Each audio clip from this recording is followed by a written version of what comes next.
Hello बच्चों। तो देखो आज मैं जो यूनिट यहाँ डिस्कस करूंगा और ये यूनिट है केमिकल काइनेटिक्स। ओके, इस यूनिट में जो हम टॉपिक डिस्कस करेंगे और ये टॉपिक है हमारा क्या, रेट ऑफ रिएक्शन। ठीक है, क्या डिस्कस करेंगे हम, रेट ऑफ रिएक्शन। तो देखो बच्चों, रेट ऑफ रिएक्शन क्या है और किससे रिलेटेड है। तो आप किसी भी रिएक्शन में देखते हैं कि जब रिएक्शन चलती है तो उसमें रिएक्टेंट की कंसंट्रेशन डिक्रीज होती है। ओके, और जो प्रोडक्ट की कंसंट्रेशन है वो इंक्रीज होती है। तो कोई भी रिएक्शन जो चल रही है उसमें रिएक्टेंट की कंसंट्रेशन और प्रोडक्ट की कंसंट्रेशन और उस रिएक्शन के टाइम इंटरवल, इनका एक क्या क्वांटिटेटिव रिलेशन है, इसी रिलेशन से रिलेटेड है क्या, हमारा रेट ऑफ रिएक्शन। ओके, अगर हम इसे डिफाइन करें तो रेट ऑफ रिएक्शन है क्या, तो एक्चुअली किसी भी रिएक्शन में जो एक डेफिनेट टाइम इंटरवल है, उस डेफिनेट टाइम इंटरवल में कितना कंसंट्रेशन चेंज हो रहा है रिएक्टेंट का या प्रोडक्ट का, इसी को बोलते हैं रेट ऑफ रिएक्शन। ओके, तो मैं रेट ऑफ रिएक्शन को अगर डिफाइन करूं तो rate of reaction equal to क्या हो जाएगा, change, okay, change in concentration, okay, change in concentration of reactant और प्रोडक्ट। ओके, हम इसे डेल्टा सी से रिप्रेजेंट करें और यहां मैं प्लस माइनस साइन लगा रहा हूं, अभी इसको डिफाइन करूंगा क्यों लगाया प्लस माइनस साइन, और अपॉन में हम यहां लेंगे क्या, time of reaction. Okay, time of reaction या हम इसी को बोल सकते हैं time interval, interval delta T. Okay, तो हम यहां लिख सकते हैं R equal to plus minus delta C upon delta T, और आगे बढ़ाएं तो प्लस माइनस यहां पर हम लेंगे C2 minus C1 upon T2 minus क्या, T1। यहां पर डेल्टा सी ये कंसंट्रेशन में चेंज को शो कर रहा है, और ये कंसंट्रेशन चेंज कैसे कैलकुलेट करेंगे हम, C2 माइनस C1, और डेल्टा T जो है ये एक टाइम इंटरवल है, और ये टाइम इंटरवल कैसे कैलकुलेट करेंगे, T2 माइनस T1। अब यहां पर C1 जो है ये कहलाएगा इनिशियल, ठीक है, कंसंट्रेशन ऑफ रिएक्टेंट और प्रोडक्ट। ओके, और जो C2 है वो क्या कहलाएगा, फाइनल कंसंट्रेशन ऑफ रिएक्टेंट और प्रोडक्ट। और टाइम में अगर हम T2 माइनस T1 की बात करें तो T1 है इनिशियल टाइम और T2 क्या है, एक फाइनल टाइम। ओके, अब हम और आगे बढ़ते हैं। देखो यहां पर अभी आपने देखा कि रेट इक्वल टू है plus minus delta C upon delta T. अब आता है कि ये साइन क्यों लगाया गया है। ओके, तो देखो बच्चों, कोई भी रिएक्शन है, कभी भी रिएक्शन का रेट जो है क्या नहीं हो सकता, निगेटिव नहीं हो सकता, वो हमेशा ही पॉजिटिव होगा या जीरो होगा। लेकिन अगर यहां की बात करें कि डेल्टा सी, तो डेल्टा सी निगेटिव भी हो सकता है, पॉजिटिव भी हो सकता है।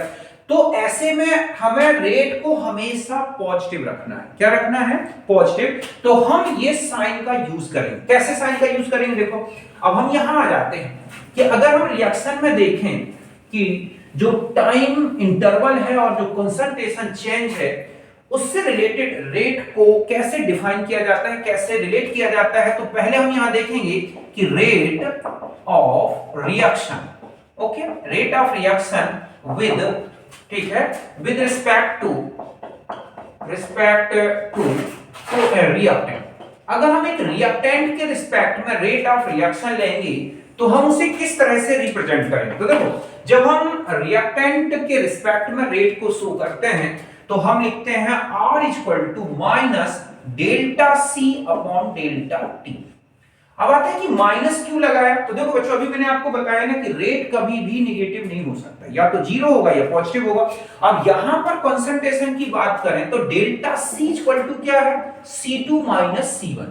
अगर हम एक ग्राफिकली समझें इसको ऐसे कि यहां पर अगर हम कंसंट्रेशन ले लें, ठीक है, और यहां क्या ले रहे हैं हम, टाइम, तो आप देखोगे कि जो रिएक्टेंट की कंसंट्रेशन है वो ऐसे चलेगा ग्राफ कि टाइम के साथ रिएक्टेंट की कंसंट्रेशन डिक्रीज हो रही है। ओके, अगर मैं कहूं कि ये T1 टाइम है और कंसंट्रेशन है C1, ओके, यहां पर आ जाए हम, ये है टाइम T2 और कंसंट्रेशन है क्या C2। तो ये जो डिफरेंस दिख रहा है कंसंट्रेशन का डेल्टा C, वो क्या है C2 माइनस C1। अब यहां देखो आप, C2 लेस देन क्या है C1, तो डेल्टा C क्या होगा? अगर हम यहां C2 माइनस C1 लेंगे तो ये कैसा आएगा? नेगेटिव आएगा।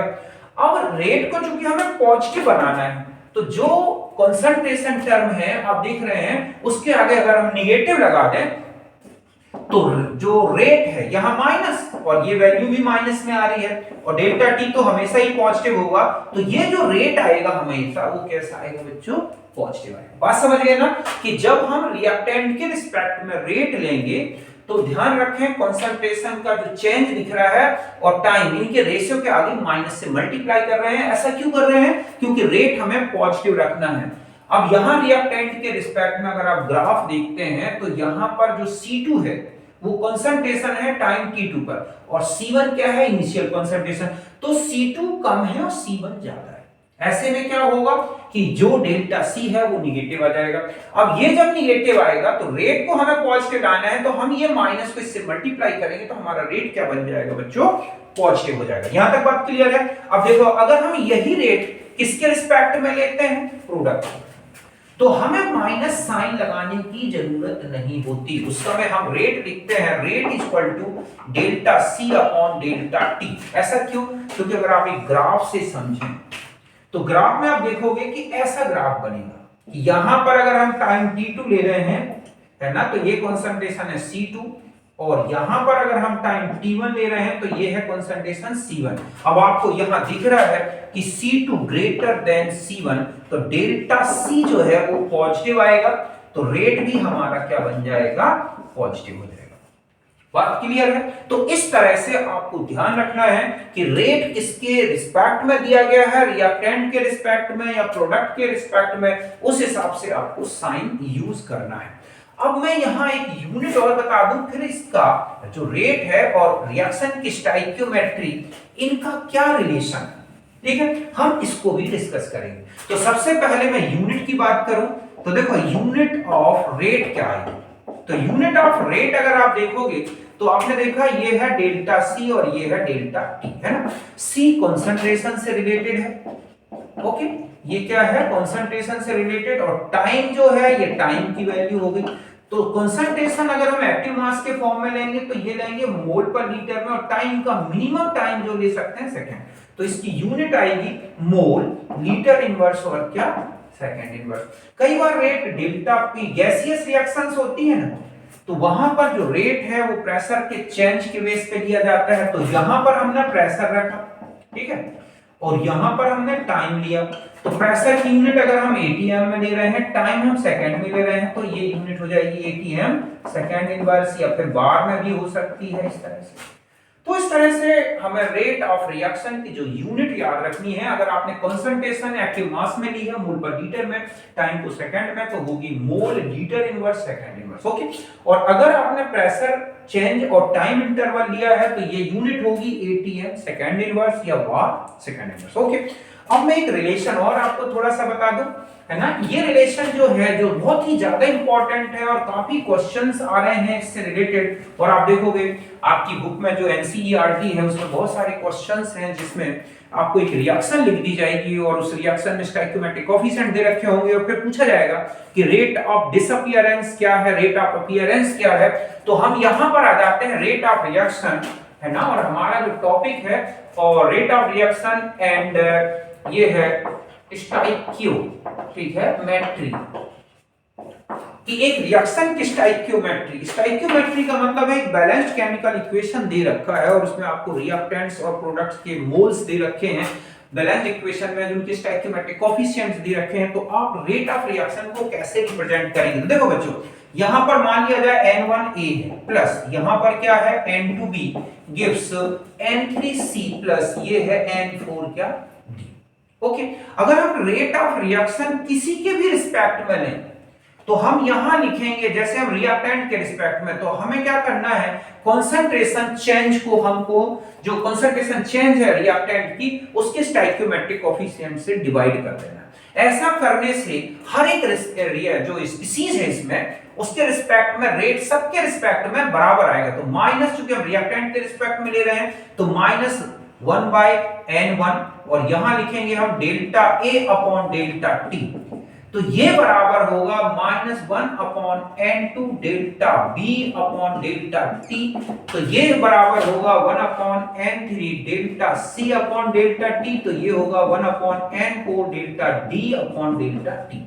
किसी भी रिएक्शन में एक डेफिनेट टाइम इंटरवल में रिएक्टेंट हो या प्रोडक्ट, उनके जो इक्विवेलेंट्स हैं वो बिल्कुल बराबर चेंज होते हैं। इसी से रिलेटेड है ये स्टोइकियोमेट्री का रिलेशन। ओके, तो हमने लिखा ऐसा। अब ये जो इतना पार्ट है बच्चों, कितना, minus delta A upon delta T, इसे बोला जाता है रेट ऑफ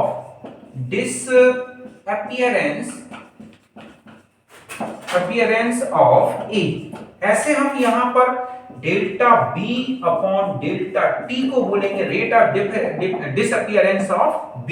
ओके, ऐसे हम यहां आ जाए। अब यहां पर हमने पॉजिटिव साइन दिया है क्योंकि ये प्रोडक्ट के रिस्पेक्ट में ले रहे हैं, तो ये कहलाएगा रेट ऑफ, ठीक है, अपीयरेंस ऑफ, ठीक है, C।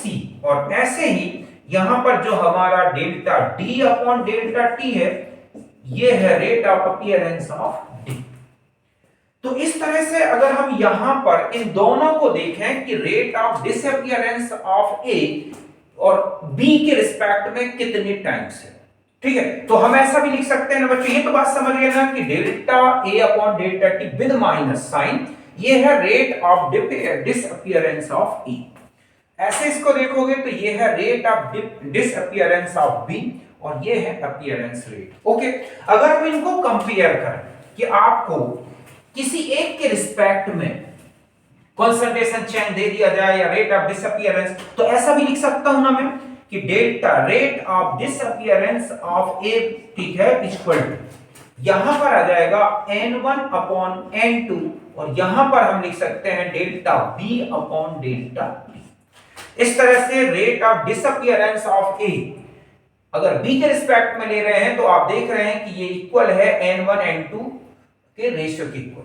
मतलब इस तरह से हमें रेट ऑफ डिसअपीयरेंस ऑफ, अगर A B का दे रखा है वैल्यू हमें और A का डिसअपीयरेंस रेट निकालना है तो ये रिलेशन। ठीक इसी तरह से मैं कहूं कि ये लिखना है delta B upon delta T, rate of disappearance of B A के रिस्पेक्ट में कितने टाइम्स दिखाई दे रहा है, तो आप लिखेंगे n2 अपॉन n1 और यहां पर लगा देंगे डेल्टा, ठीक है, तो हम यहां n और ये हो जाएगा delta T, n2 upon n1। Okay, कि आपने किसका रेट निकाल लिया, B का। तो इस तरह से, ठीक इसी तरह से ऐसा भी लिख सकते हैं ना, minus delta A upon delta T equal to, अगर मैं अपीयरेंस रेट के रिस्पेक्ट में देखूं तो यहां पर मैं लिख सकता हूं n1 upon n3 delta C upon delta T। Means A के डिसअपीयरेंस का रेट जो है वो C के अपीयरेंस रेट का कितना मल्टीप्लाई करना है, n1 अपॉन n2। तो ये जो stoichiometric n1 upon n3, sorry, तो ये जो स्टोइकियोमेट्रिक कोएफिशिएंट है वो तो आपको रिएक्शन से दिख जाएंगे। बस आपको करना क्या है, किस तरह के रिलेशंस यूज करने हैं। अब आप किसी के भी रिस्पेक्ट में रेट निकाल लो, सेम आएगा। एक क्वेश्चन बता देता हूं कि किस तरह के क्वेश्चंस बनते हैं। देखो आप, तो इस क्वेश्चन को आप अच्छे से सॉल्व करें, फिर आप किसी भी स्टोइकियोमेट्री के बेस पर रेट निकाल सकते हैं। फॉर एग्जांपल लिखा है कि n2 + 3h गिव्स 2nh3। मैंने यहां लिख दिया कि रेट ऑफ, ठीक है, disappearance of H2 is 3 × 10⁻³ mole litre inverse second inverse. So what is rate of disappearance of N2 and appearance rate of ammonia।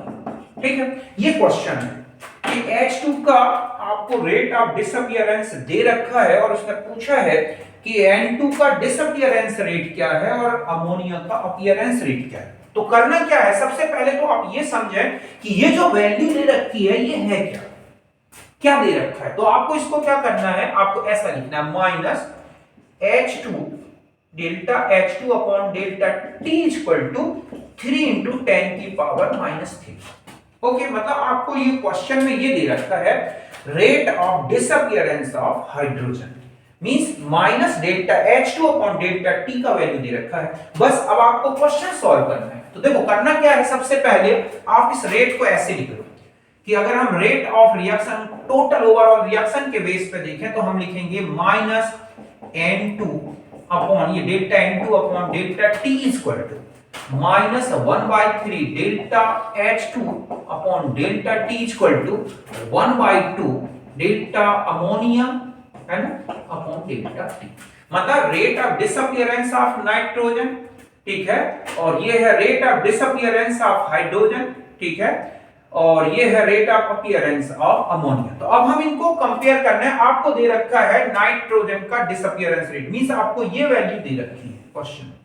अब आपको निकालना है कि नाइट्रोजन का डिसअपियरेंस रेट क्या है। तो आप ऐसा लिखोगे ना माइनस डेल्टा, ठीक है, N2 upon delta T equal to minus, यहां पर माइनस आगे ये इस तरह से ले लो आप, तो ये हो जाएगा 1/3 और minus delta H2 upon delta T। यहां तक बात क्लियर है। अब आपको देखो ये वैल्यू मैंने क्वेश्चन में यहां लिखी है, तो हमारे पास ये बन गया 1/3 इंटू 3 इंटू 10 का पावर -3, 3 से 3 काट दो, ये बन गया 10 की पावर -3। इस तरह से नाइट्रोजन का डिसअपियरेंस रेट हाइड्रोजन के डिसअपियरेंस रेट का 1/3 है। अब आप और आगे बढ़े, देखो अब यहां पर हम आ जाए कि उसने पूछा है कि अमोनिया का अपीयरेंस रेट क्या है। तो अब आप फिर इस तरह से कंपेयर कर लो, इसको और इसको ले लो, तो आप लिखेंगे यहां पर -1/3 D, ठीक है, H2, या मैं ऐसे ले लूं, हमें चूंकि नाइट्रोजन का अमोनिया का अपीयरेंस रेट निकालना है तो 1/2, ठीक है, ये हो गया delta NH3 upon delta T equal to -1/3 delta H2 upon delta T। और आगे बढ़े तो ये हो जाएगा हमारे पास delta ammonia upon delta T equal to, मैं इसको यहां ले जाऊं तो 2/3 और ये हो गया delta H2 upon delta T। यहां तक बात क्लियर है। बस अब आप इसकी वैल्यू आपको दे रखी थी क्वेश्चन में, अभी मैंने देखा था, तो 2/3 इंटू 3 इंटू 10 की पावर -3, तो 3 से 3 काट दें तो कितना हो जाएगा 2 इंटू 10 की पावर -3 मोल लीटर इनवर्स सेकंड।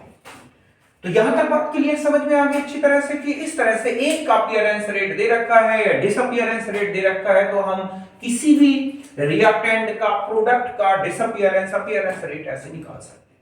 कभी भी क्वेश्चन में अगर यही यूनिट ग्राम पर लीटर पर सेकंड में, तो आप उसे पहले मोल में चेंज कर लें ग्राम से, फिर रेट को कंपेयर करें। ओके, तो इस तरह से ये स्टोइकियोमेट्री का रिलेशन है, और इसी स्टोइकियोमेट्री रिलेशन से रिलेटेड बहुत सारे क्वेश्चंस हैं जो हम अगले टॉपिक में डिस्कस करेंगे। ओके, तो फिर मिलते हैं नेक्स्ट टॉपिक में।